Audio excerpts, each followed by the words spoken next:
does the City of London have a grip and profit from the current Iranian regime? That's what we're going to talk about in this video. Hey, Brendan, thank you so much for making yourself available. Rich, it's great. It's great to be with you with the British sense of humor and always smiling. I look forward to a great conversation. Yes, thank you. First time on this channel. I have the links where people can find your stuff, and I found you're on Substack. Now, you spent time in Iran, and I listened to an interview you did with on Geopolitics and Empire Channel, and I recommend people go and check that out. But you were talking about Iran, the Iranian regime, and I assume IRGC and stuff, having connections with money laundering and the drugs industry and wild parties domestically, because you were in Iran. I don't know, what's he talking about? No, come on. So come on, tell us.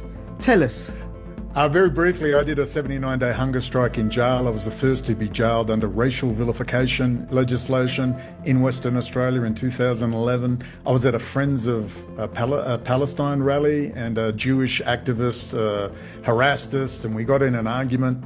And I called him a racist Jew with a religion of racism, hate, homicide, and ethnic cleansing. That's the short version. I posted it. State counterterrorism came and charged me with racial vilification, wanting to kill all the Jews. And it was ludicrous. It's a very long story. I spent 3 years in jail, maximum security, nearly killed in jail. In Australia? In Australia, the West Australia, the first person ever convicted, and nobody even knows about it. The Israeli state came out against me. It's a huge story in and of itself. But for the short version, a friend of mine at the time was Mark Glenn of the Ugly Truth podcast. He'd received letters from then President Mahmoud Ahmadinejad. In jail, I did a hunger strike, and he got word and said I would be welcomed in Iran with open arms. So as soon as I got out of jail, we arranged, and a long story, I finally got to Malaysia, then on to Iran.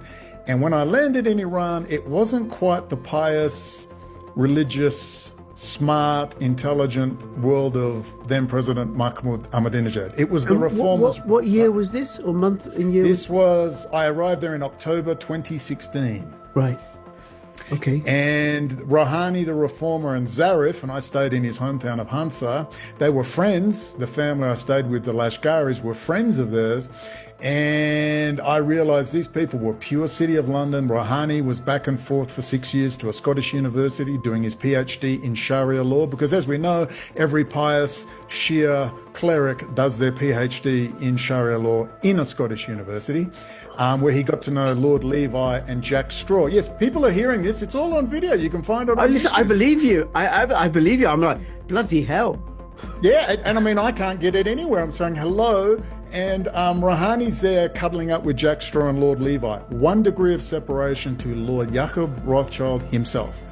And there's Zarif with John Kerry full-time. His kids are US citizens. That's Zarif, the foreign minister, who's now handling Peshkov, the new president. Peshkan, the new Iranian, who's still alive miraculously, but anyway, they are there, and they are pure Chatham House boys, City of London, 100%. I was in there, and there were drugs everywhere: crystal methamphetamine, black tar heroin, hashish, Captogen, you name it. Drugs, sex parties. Okay. They smoke pot on the streets. I'm sorry, this was not what I was expecting. No, it's not what I'm expecting either, right? So, okay, tell us a bit about. So this was when Ahmadinejad was the prime minister of Iran. No. He was out because, as I found out eventually, Mahmoud Ahmadinejad was a real Iranian nationalist who was calling out the corruption of the clerics. That's why I loved him.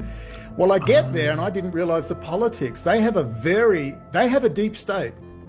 They have their own deep state, City of London deep state. That's the irony, is that Mahmoud Ahmadinejad is who was going to be interviewed by PBD, Patrick Bet-David podcast.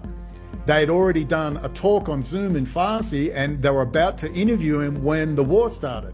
And he ran for his life, and he's still in hiding somewhere in Iran. But he was the one that tried to get everyone together, and he was overruled time and time again by the Ayatollah Khomeini and the IRGC. He was the real deal.